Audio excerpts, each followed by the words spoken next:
All right, my name is Eric Hulkern. If you don't know who I am, the Director of Marketing for MLive. And today we're going to go through some new ways of recruitment, because clearly, as you can see here, the game has changed. And around here, we often say that great marketing starts with a great story. So we're going to start with a story. This is Evelyn. She's 3 years old. She has her ideal job that she would like to get, which would be Batman. Perks that she would like would be candy and or avocados. The reason I bring her up is because right now, my wife and I, who is over there right now, are in what Dante would call the circle of hell that is potty training.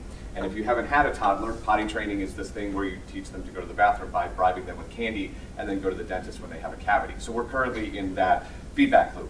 And so the other day, I was going to the bathroom and Evelyn burst into the bathroom as only a 3-year-old could. Saw that I was obviously busy and then slowly backed out of the door and closed and waited for me to finish. When I was done, I walked out and she was standing right at the bathroom door and she handed me something in her hand. Like, what is this? She goes, here you go, Dad. And I opened my hand and it's M&Ms because she wanted to reward me for going to potty properly.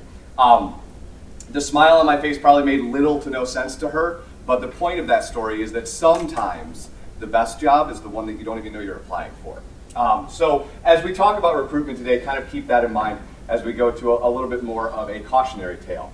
We're going to talk about a fishery in the easternmost point of Canada.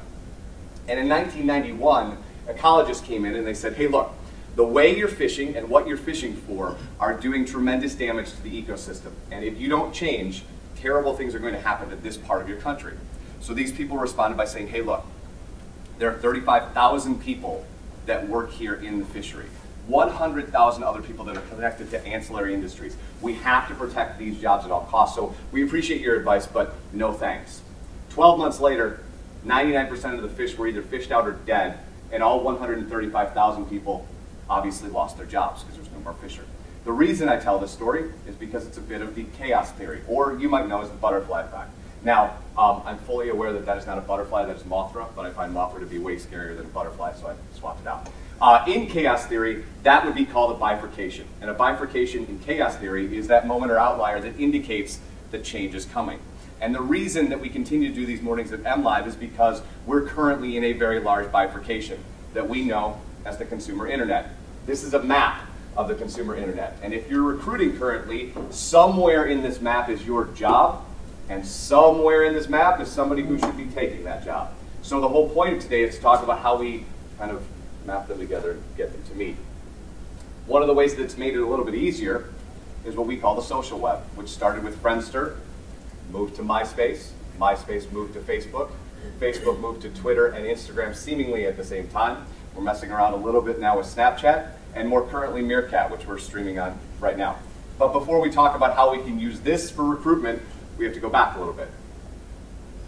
In the old way, if you wanted to hire somebody, you would either take out an ad in a newspaper, you might hang a sign up in your place of business, or you might actually use a physical recruiter or a job board at a college, at a high school, at a church. Today, those are called aggregators essentially. Things like Indeed, Simply Hired, Glassdoor, Juju, all of those do essentially the same thing. Indeed is the one we'll focus on a little bit because it does it the best, being the Google of job searches. What it's great at is a lot of jobs. What it's terrible at is spotlighting an employer and showing you what this employer can do well and why you should be a part of them. Jeff Leach would call this the lower part of the funnel. People who are using the job aggregators are people who are actively looking for a job. The mid part of that funnel would be people who would know about you and may be thinking about changing jobs but haven't yet. And the upper part of that funnel are people who have no idea who you are and have no idea that they want to leave their job. The reason that aggregators are still a part of job searches is if you need to fill that lower funnel. The problem with the lower funnel is you stumble into this guy. We call him the looker. He's somebody who's not sure what the job's about, but he's going to apply. He does things like my favorite phrase ever. He's going to throw his hat in the ring. He's going to doctor his resume so it looks good. He's going to wing it. He likes the title. He wants the salary. Or he's going to read something to make him sound smart in the interview. This guy is why you want to stay away from just job boards, because this guy is the reason that you do 400 resumes to find 2 people who are useful for your job. Instead, we'll look at some other ways to do that. When we talk about social media, lots of people are using social. The thing about social is it's great at making connections. It's great at doing a lot of other things. We'll talk about ad targeting and things like that here in a second. The thing to be cautious about social is while it should be a part of your recruitment strategy, it should not be the only strategy because it takes an insane amount, a lot of time, and if you don't have somebody dedicated just to do it, it can be pretty daunting. You see that currently 67% of job seekers are using social and specifically Facebook to search for a job. And as we go through this, you'll see kind of where the median incomes come. Facebook lies right in the middle. And the thing about recruitment is when you're talking about job seekers, right now job seeking is a 24/7 job. So social has to be a part of it.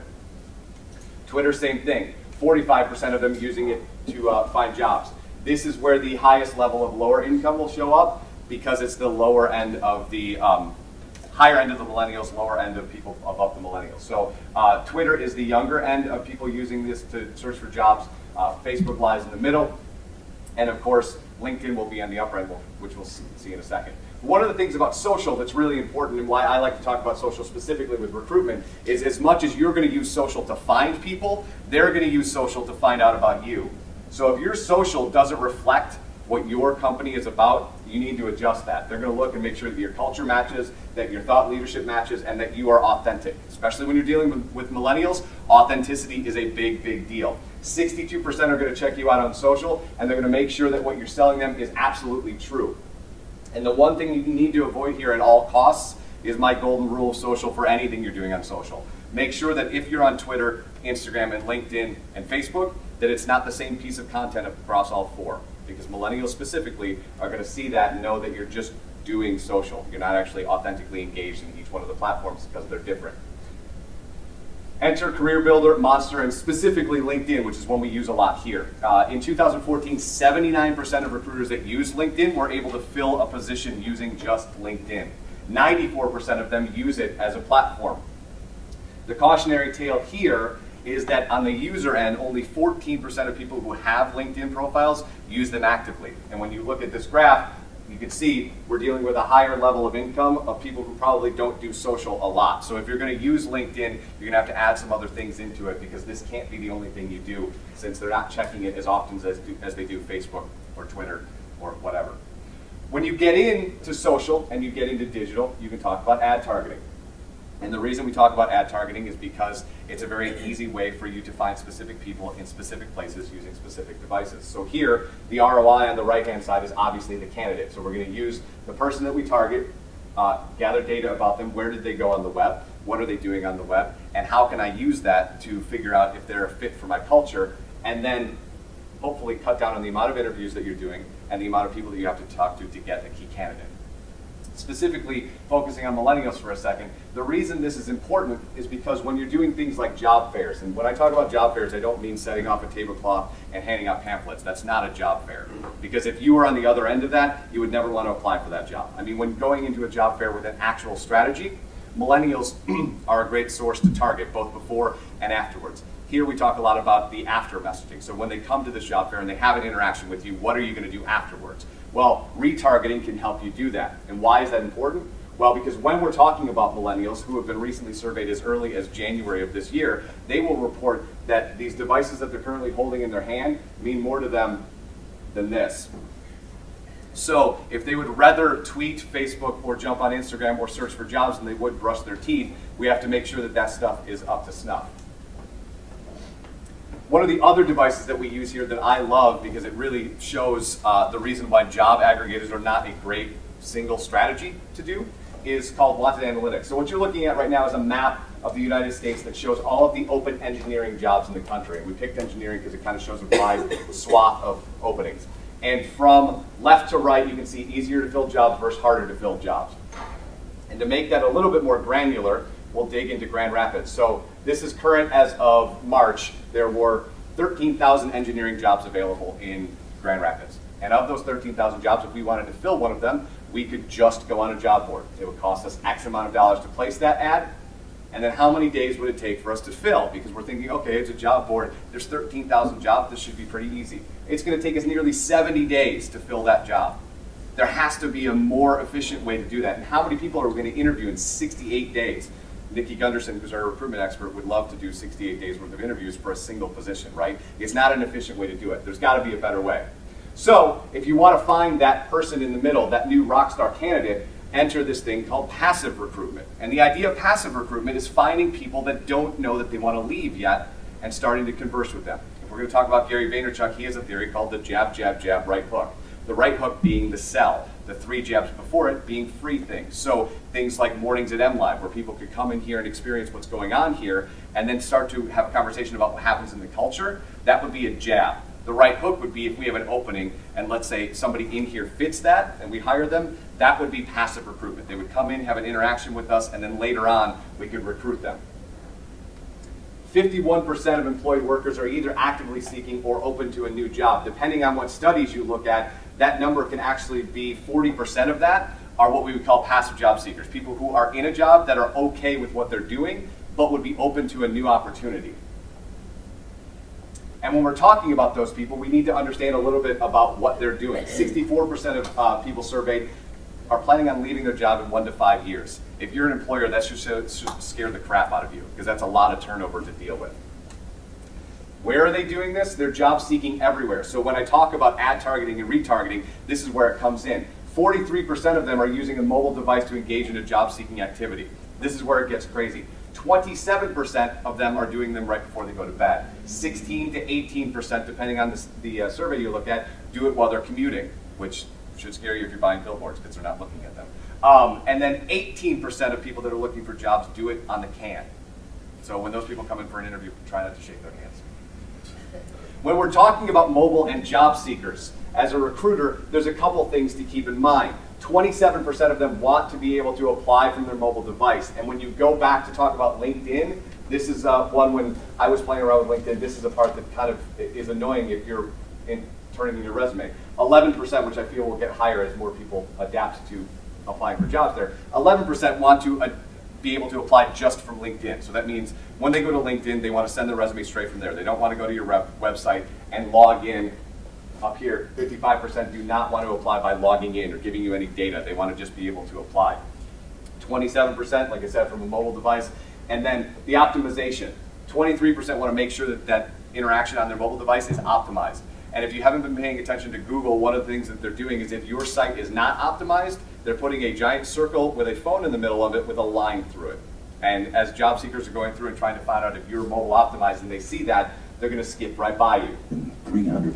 So one of the things that we can do strategically, like I said, we can target, we can retarget, we can do things like Facebook dark posts. If you're a brand of any sort, that would be useful. And if you don't know what a dark post is, it's the idea that you could put an ad or a native ad, which we'll talk about in a second, on Facebook that shows up with your branding in it in somebody's newsfeed. But when they go to your brand page, it's not there. So it doesn't look like your brand is continually slamming them with ads. So dark posts for recruitment are kind of a fun thing to play with. The other thing to think about is sponsored content or native advertising. And when you think about both of those things, the number one thing that comes to mind for me is BuzzFeed. So if you think about how BuzzFeed and recruitment could work together, that's kind of what we're talking about. So in order to illustrate that, I figured I would show one of my favorite things that BuzzFeed did, which is essentially a 3-minute sponsored content for Friskies that they've had a lot of success with. 60 degrees of foot now. So the ad obviously at the end, and why I like that is because if you were, let's say, I don't know, Petco and you were recruiting, this is what some of your sponsored content could look like. But any sort of sponsored content, the interesting thing is I read a statistic last night before coming here, and there were 700 Google users surveyed about the word sponsored. And of the 700 surveyed, 50% of them didn't know that that was an advertisement. So when we're dealing with sponsored content, it's still a bit of the wild, wild west. So it's important to note that that's a great place when you're talking about recruitment, that you can reach potential clients that won't immediately run away. Specifically when you're talking about millennials who will tell you time and time again they do not want to be advertised to. So sponsored content and native content, one and the same, you can use for that. So to recap a little bit, studies are showing right now that 47% want to stay long-term at the place that they're at, which leaves 53% of people wanting to leave within 5 to 10 years. If you can make adjustments in your recruitment that can make adjustments into your culture, you could maybe knock that down 3 or 4 or 5%. What that would do to turnover could be dramatic.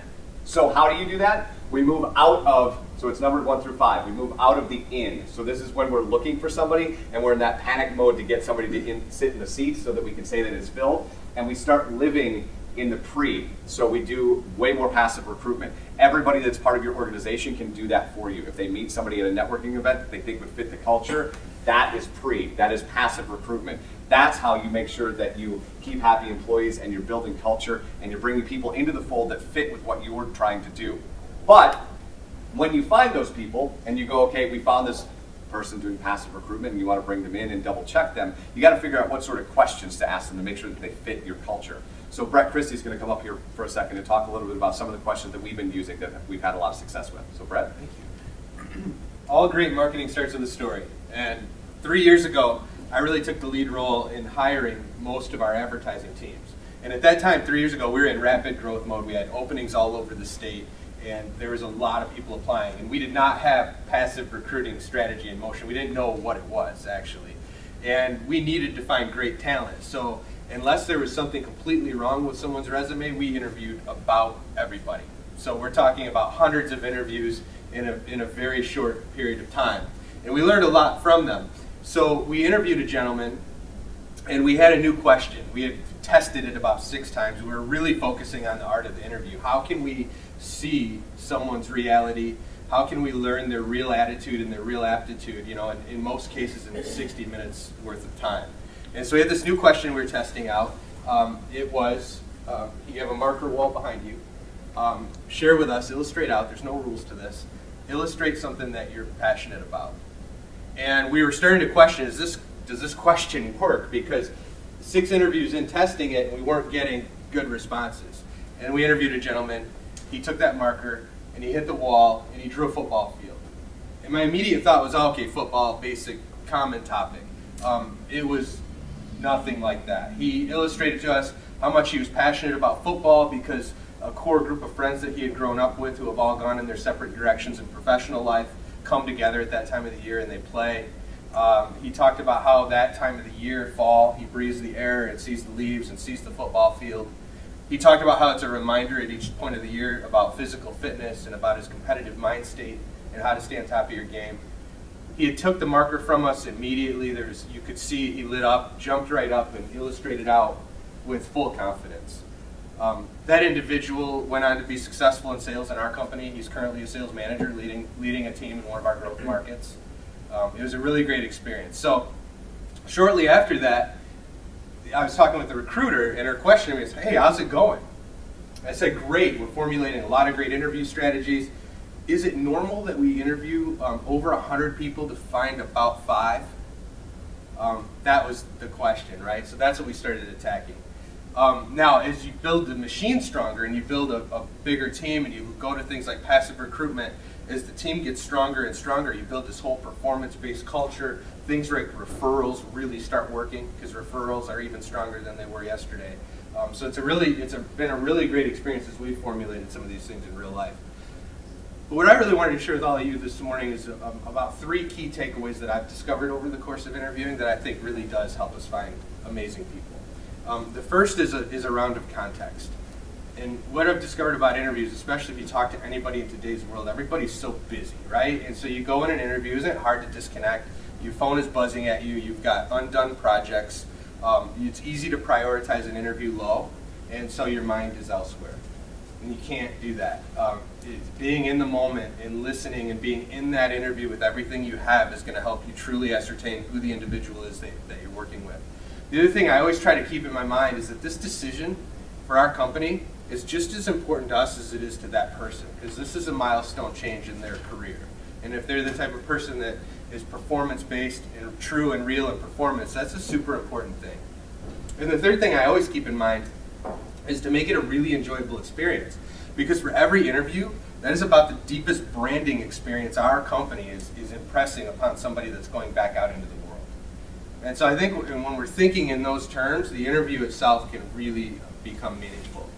The other part is the listening component. So what I've seen happen in a lot of interviews, you have the one interview where you follow the checklist. You've got 20 questions. That's our company's outline for interviews. We ask those questions, take some notes, and execute, right? The opposite end of the spectrum is the person comes in, they make a really great impression on us, they're smiling, we form an instant judgment. This person's enthusiastic, they're performance-based, and you've kind of already ascertained that you think they're going to be a winning part of the team and just spend the whole interview telling them all about the company and about why the position is so great, right? Right up the middle, though, is our ability to say is the least amount that we can to hear the most and learn the most about the person. So I want to share with you, if I could do an interview and only ask 2 questions, I'd like to share with you all what those questions are. The first one is a really seemingly simple question that I get the most context about people that I can think of. I simply ask, what do you do to stay on the cutting edge of your industry? What do you read? What do you study? That's it. You really hear one of about 3 answers. One is deer in the headlights. Well, my company puts out training curriculums. I try to always take the tests. I did read something, it was in an email recently, about Google having an algorithm change. All right, so you get like, they don't invest in themselves. The second that I've seen is a really enthusiastic but really shallow. I stay right in touch with social media. I try to stay in touch with what the kids are doing because that's tomorrow's technology, and so I really stay up on that so I know I'm savvy, because the implications to a marketer being in touch with that thing helps us really design cutting edge. Right, that sounds really great. So tell me more about that. Well, I think I saw an article recently about the kids. They're moving from Instagram and starting to use Vine, but I can't remember where I read it. So you get like really enthusiastic, but there's no depth or real tie back to real world events or real implications to our industry. And the third is somebody that says, well, I follow this publication and this one. I read recently about how Google now is placing a huge amount of importance on your site being mobile optimized, and it's actually going to penalize folks that aren't. And I feel like the implications to our industry are huge. Here's a couple of examples. I typically stay in touch with search engine land, and then they'll tick off industry publications and have real meaningful thought connected to what they believe in. So you can learn so much about somebody, but those are typically like the 3 answers I see. And the second question, that if it was the only one I could ask, is the one that I shared with you earlier, is I give them a marker, we have a marker wall, let's mix this interview up and move around and learn. We'd like to get to know you a little bit better. Why don't you take the board and illustrate for us something that you're passionate about? And there's no rules to this question, and what you see from somebody right away is you learn about how self-assured they are, because that's an interesting question, and it's not one that's often asked. They either grab that marker and they're thinking on their feet and they have the guts to stand up and talk about something that they're passionate about, or you'll see wavering, like, what exactly do you want me to, like, do you want block letters or like an illustration? You know, that kind of thing, versus to stand up and share with me something that you're passionate about. So one individual is passionate about craft beer making, and stood up and drew out the process, right? And then told us matter of factly how to do it, but then drew people with sad faces on the left before the beer was made, and happy faces on the right, because when I brew beer, the greatest joy that I get out of it is when I share it with my friends around me. And those are the things you'll see into somebody, to see, you know, who are they, how do they think, how deep do they think, how quick are they on their feet, and how self-assured are they, and you can get so much out of who somebody really is. So guys, if you are interested in the control that you have in building a true performance-based culture, and you want to find people that believe in what you believe in, I can't think of a better way to end this session with a video of Simon Sinek's perspective. It takes the perfect one to end. Cool. Well, have a great morning.